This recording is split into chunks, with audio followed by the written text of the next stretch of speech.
Abuzaki men gemoroy bo'lib qoldim. Men bu hojatxonaga boraman. Hojat vaqtida dahshatli og'riq bor ekan. Nima qilsak bo'ladi shuni? Xo'p, hojat vaqtida sizda og'riq bo'ladi, to'g'rimi? Juda. Hojatdan keyin og'riq davom etadimi? Undan keyin ham kuchli og'riq. Qancha vaqt davom etadi? 2-3 soat ketadi aka. 2 soat, 3 soatlar davom etadi. Qachondan beri bu og'riqlar shunaqa bo'lyapti? Aka 6 oycha bo'lib qoldi u. 6 oyda bir shunaqa og'riq bo'lib turadi. Ichiz kelishi qanaqa? Qotib keladi, mustaqil o'zi keladi? Yo'q, qotadi, ko'p qotib keladi. Qotib keladi.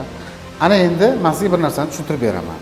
Bu sizda emas, ko'pchilik shunaqa orqa teshik kasalliklarida nimadir bezovta qilsa, hammasini gemoroy kasallik bilan bog'laydi. Nimadir muammo qolsa, gemoroy bo'lib qoldim. Nimadir muammo qolsa, gemoroy bo'lib qoldim. Yo'q.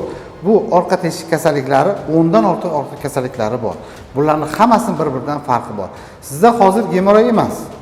Sizda treshchina kasallik, ya'ni o'zbek tilida anal yormasi deyiladi. Bunda hojat vaqtida kuchli og'riq bo'ladi. Ya'ni o'sha yerda yirtilish kuzatiladi. Anal sohasi yirtilish hisobidan o'sha yerdagi terining ostidagi mayda nerv toralari chiqib qolish natijasida u yerda hojat vaqtida og'riq bo'ladi. Sababi axlat bu kislotli massa, unda kislotali qorishma bor. Axlat o'sha ochilib qolgan nervlarga tekkani hisobidan kuchli og'riq beradi. Ichib kelgandan keyin ham bu og'riq 2-3 soat davom etadi. O'zaki manaqa bo'ldi-da, o'sha 6 oy oldin birdaniga shunaqa bo'lib qoldi. Hozir siz aytganingiz esimga kelyapti. Ichim qotib keldida, birdaniga boshlanib qoldi o'sha og'riq doimiy. Men o'tib ketadi dedim, svechalar qo'ydim, mazlar qo'ydim, internetdan o'qidim-da, ko'rdim, YouTubedan ko'rdim. To'xtang.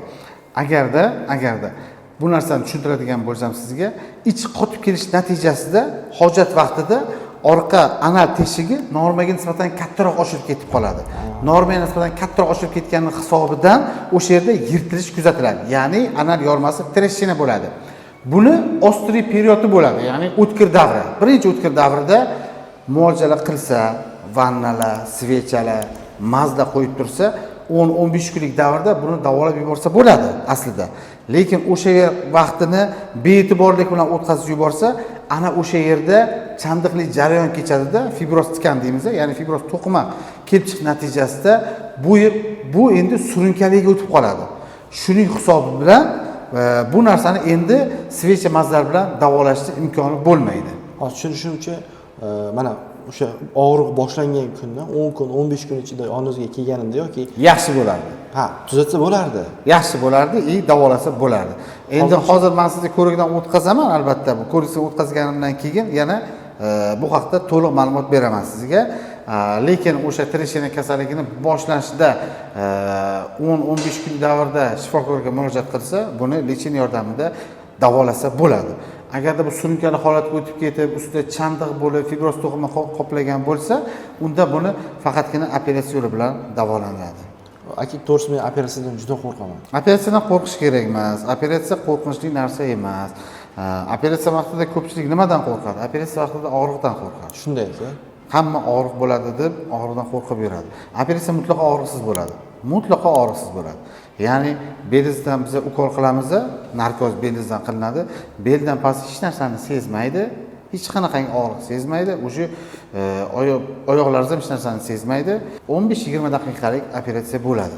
15-20 daqiqada bu kasallikdan butun umrga qutulasiz. Operatsiyadan keyinchi og'riq qanaqa? Xo'p, operatsiyadan keyingi davrda bizda 2-3 kun davomida nazoratda bo'lasiz. Yengil darajadagi og'riqlar bo'ladi albatta. Yengil darajadagi og'riq bu qo'rqinchli, kuchli, ichida bo'lmaydigan og'riq emas bu.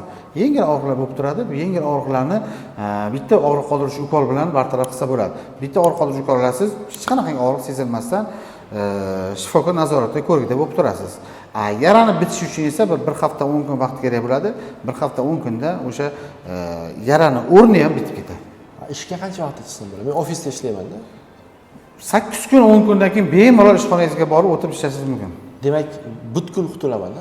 Butun umrga butkul qutulasiz. Zo'r aka. Endi eng muhim joyi narxlari qanaqa? Bu yoqqa kelib nimalarga to'lov qilishim kerak? Xo'p, buni narx haqida tushuntiradigan bo'lsam, kelasiz bizaga 3 kun davomida yotib davolanasiz bizada. Kapinitsan olasiz, lecheniyani qilamiz, tekshiruvdan o'tkazamiz, yuragingizni EKG qilamiz, qon topshirasiz, analizda topshirasiz. Bizga o'sha qulaylik yaratish maqsadida shunaqa yo'lga qo'yganmiz, kelasiz, shundoq to'g'ridan-to'g'ri palataga ketib davolanasiz. 3 kun yotog'ingiz, ovqatlanishlaringiz, analizda topshirasiz, analizlaringiz, operatsiya bo'lishlaringiz, operatsiyadan keyingi davrda o'tkaziladigan kompensatsiyalar hammasi bitta operatsiya summasining ichiga qo'yib hisoblanadi. Bu o'sha keladigan bemorlarga yengillik yaratish maqsadida shunaqa yo'lga qo'yganmiz. Ha, hamma joyga borib qanaqadir mayda-mayda Yo'q, unaqa emas, hammasi bittadan bo'ladi. Operatsiyani o'zingiz qilasizmi? Operatsiyani men o'zim mana shu xonada o'tkazamiz.